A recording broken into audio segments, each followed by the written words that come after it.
Hello everyone, myself Bhumek and welcome to my channel The Branded Learner. This is the fifth video of our study vlog and here I am going to discuss another more two topics of the story of village Palampur, which is the economics chapter, and here we are also going to discuss a point known as productivity learning. So what is this all known about productivity learning? We will be discussing throughout this video, and today in this part I will be also sharing you my tips and my tricks how I get connected with the topic and get it to learn easily without any doubts. So let us begin our vlog. Hey guys, here I feel very easiness and the concept is very clear to me, and because of this I do not need to make any of the things so that it will be remembered to me for the last times.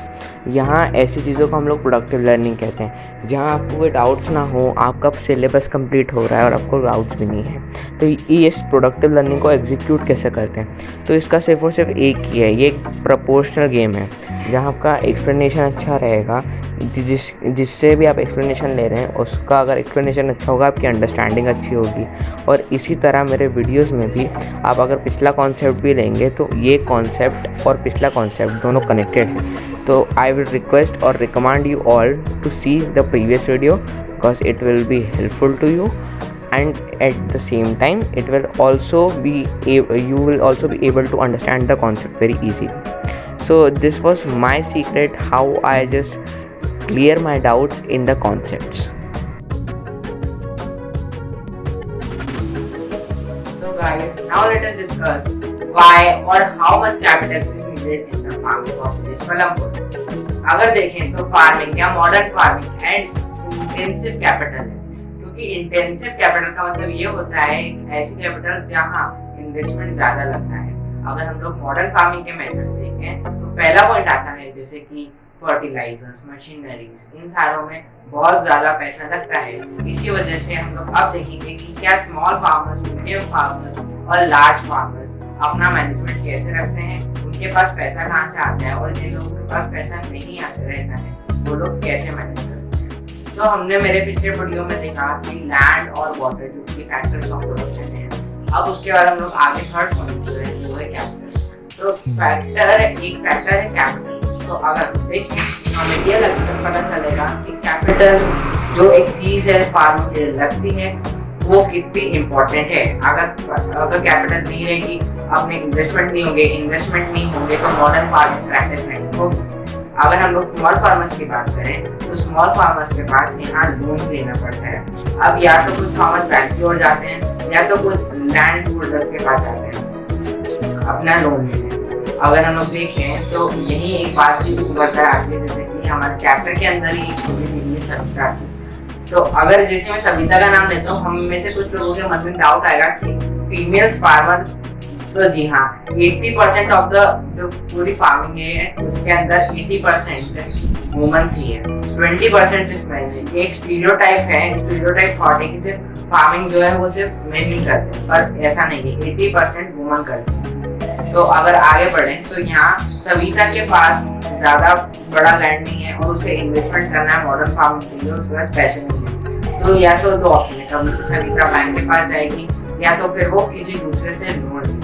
तो prefer ये होता है कि अब bank ने तो अपने interest के रेट उतने कम नहीं करके रखे हैं, तो लोग सेटिस्फाइड रहते हैं बैंक के इंटरेस्ट से, और दूसरे जो लोग हैं वो उनसे लोन लेते हैं। सेम केस सविता के पास था, वो भी किसी दूसरे से लोन ली। अब उससे क्या हुआ कि अब कितना भी वो इन्वेस्टमेंट कर दे, अगर उसने इन्वेस्टमेंट करा और फसल भी उग गई अच्छी खासी और उसने सेल भी कर दी मार्केट में, तो उसका प्रॉफिट भी अर्न हो गया, उसने लोन भी चुका दिया और हो गया। पर यही डेब्ट भी आ जाता है कभी कभी जब फार्मिंग नहीं होती है, तो जिससे भी लोन लिया है उसके पैसे हमें तो वापस करने ही पड़ते हैं। अब पैसे वापस कैसे होंगे जब फसल ही नहीं हुई है, जब पैसे ही नहीं आए, जब आउटकम ही नहीं हुआ है, तो हमें पैसे भी नहीं मिलने वाले। तो जब हमें पैसे नहीं मिलेंगे हम दूसरे को कैसे देंगे। इस तरह से वो डेब्ट में भी जा सकती है, लोन पे करके खुद भी ले सकती है। अब यहाँ पर एक ऑप्शन आता है, या तो लोन लेना अच्छी बात है कि बुरी बात।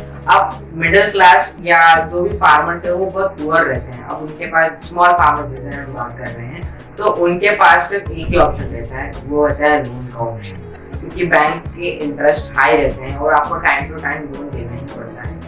अब अगर हम लोग दूसरे लोगों के साथ हम लोग लोन ले लेते हैं तो हम उनकी डेट, जो लोन की डेट है वो फिक्स कर सकते हैं अपने मुताबिक, और इंटरेस्ट उनके हिसाब से ही रहता है। यहाँ पर दो सिचुएशन ही खड़ी होती है, तो डेब्ट की सिचुएशन खड़ी होती है, और अगर दूसरी चीज देखें तो वो लोन पे कर सकती है, कैपेबल है वो लोन पे करने के। अगर हम लोग देखें कि मॉडर्न फार्मर, यानी कि मॉडर्न फार्मिंग जो है वो एक इन्वेस्टमेंट कैपिटल है, यानी कि कुछ बिजनेस रहते हैं जहाँ आपको इन्वेस्टमेंट करना ही है। फार्मिंग एक वैसा ही बिजनेस है जहाँ मॉडर्न फार्मिंग के लिए आपको बहुत ज्यादा इन्वेस्टमेंट करना पड़ता है। अगर हम लोग देखें तो अब बात करेंगे मीडियम और लार्जर फार्मर्स की। तो इन दोनों जो फार्मर्स हैं ये दोनों क्या करते हैं, मीडियम और लार्जर फार्मर्स सिंपली एक बेसिक थिंग्स जो कि है उनकी सेविंग्स। जब उनकी सेविंग्स रहती है तो वो भी फार्मिंग करते हैं, वो भी प्रैक्टिस करते हैं, प्रॉफिट अर्न करते हैं, प्रॉफिट से अपना खुद का सरप्लस ले लेते हैं, खुद का जितना रहता है, और उसी के साथ साथ सरप्लस, ये वर्ड को मैं हाईलाइट कर रहा हूँ यहाँ, अभी थोड़ी देर से इस वीडियो में हम लोग इसके बारे में डिस्कस करेंगे। जो सरप्लस रहता है वो खुद रख लेते हैं, सरप्लस यानी कि बचा हुआ खुद रख लेते हैं अपने पास का, मार्केट में सेल करते हैं, सेव करते हैं और आगे इन्वेस्ट करते हैं। ऐसे उनकी साइकिल चलती है, इन्वेस्टमेंट होता है, हार्वेस्ट होती है, और उसी के साथ साथ प्रॉफिट भी अर्न होता है। पर अब हम लोग अगर बिग डिफरेंस देखेंगे तो स्मॉल फार्मर्स और लार्ज और मीडियम फार्मर्स, इन दोनों के अंदर बहुत सिंपल और शॉर्ट टर्म में डिफाइन कर दिया है। तो इसी टॉपिक से रिलेटेड एक और टॉपिक है जो कि है sale of surplus farm products. Guys, let us break this word. Sale of surplus farm products. So here, in case of farming, surplus means that an extra amount or quantity of grains needed by the farmer, or a farmer is having an extra quantity of grains, like if there are wheats. So what is the first condition which farmer satisfy is that it will feed its family and himself. And after that, the surplus thing or the surplus or extra quantity of any grain, he will be sold out in the market. So sale of surplus farm products means grains. So this was all about this title. If we jump into in this topic, we will get to know that this whole topic is relation with the previous topic, because we have discussed now the three factors, the three main factors: the land, labor, and also the capital. So now how this surplus we getting to know? So surplus अब सबके सारे surplus जो हैं वो सिर्फ medium farmers और larger farmers के पास है। स्मॉल फार्मर्स हैं उनके पास बिल्कुल भी नहीं है, और इस वजह से होता भी यही चीज है कि स्मॉल फार्मर्स को दूसरे की फील्ड में जाकर वर्क करना पड़ता है ताकि उनको सरप्लस फीड मिले, वो प्रॉफिट अर्न कर पाए। यहाँ कुछ केसेस में ये एग्जीक्यूट नहीं भी हो पाता। अब मीडियम टाइप के और लार्ज टाइप के जो जितने भी फार्मर्स हैं वो क्या करते हैं, जितने क्योंकि उनके पास लार्ज फील्ड रहती है, थोड़ा सा इन्वेस्टमेंट के लिए पैसे भी रहते हैं, तो वो सबसे पहले फीड कल्टीवेट करते हैं, आउटपुट जनरेट करते हैं, पहले अपनी फैमिली को फीड करते हैं, उसके बाद मार्केट में जाकर सोल्ड कर देते हैं, और ऐसे ही इस साइकिल के बाद जो सरप्लस फीड है वो स्टोर होता जाता है। यहाँ इसी बारे में एक एक्टिविटी या एक केस स्टडी भी दी है the story of village Colombo के चैप्टर के अंदर।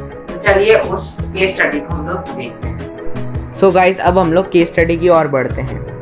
तो स्मॉल फार्मर्स जैसे कि सविता और गोविंद, उनके पास एक लिटिल अमाउंट ऑफ सरप्लस रहता है, ठीक है, जिस वजह से उनकी प्रोडक्शन जो रहती है उसके अंदर जो थोड़ा सा सरप्लस निकलता है उस वजह से वो लोग थोड़ा बहुत प्रॉफिट अर्न कर लेते हैं, और उनकी फैमिली और उनकी एसेंशियल नीड्स जो रहती है वो उसमें एडजस्ट करते हैं और पूरी करते हैं इसी तरीके से।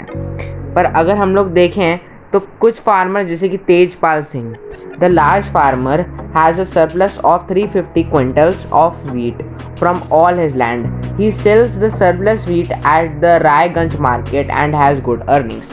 तेजपाल सिंह करके जो एक लार्ज फार्मर है पलमपुर के अंदर, उसके पास सेविंग्स है, अच्छा खासा सरप्लस है 350 क्विंटल्स ऑफ वीट का, और वो रायगंज जाके उसको सेल करता है, प्रॉफिट अर्न करता है। तो अगर एक बड़ा क्वेश्चन यहाँ आएगा तो वो आएगा कि what does Tejpal Singh do with his earnings. Last year Tejpal Singh had put lots of money in his bank account and later he used that money to give to the people such as the Savita. तो इस तरह ये topic cover हुआ है इस chapter के अंदर। So guys, hope this both the concepts were useful and you get the total explanation of them. If you have any doubts, let me know in the comment section. If you like this video, give it a like. Also subscribe to my channel and don't leave this video. Just get this information. This whole series is connected. In the episode which I am uploading weekly, you should just get the explanation of them. In the ending of this video, I just giving you the links of the video. In the right side you can see the French Revolution latest episode and in the left side you can see the previous video. So thank you all. Thanks for watching. Bye.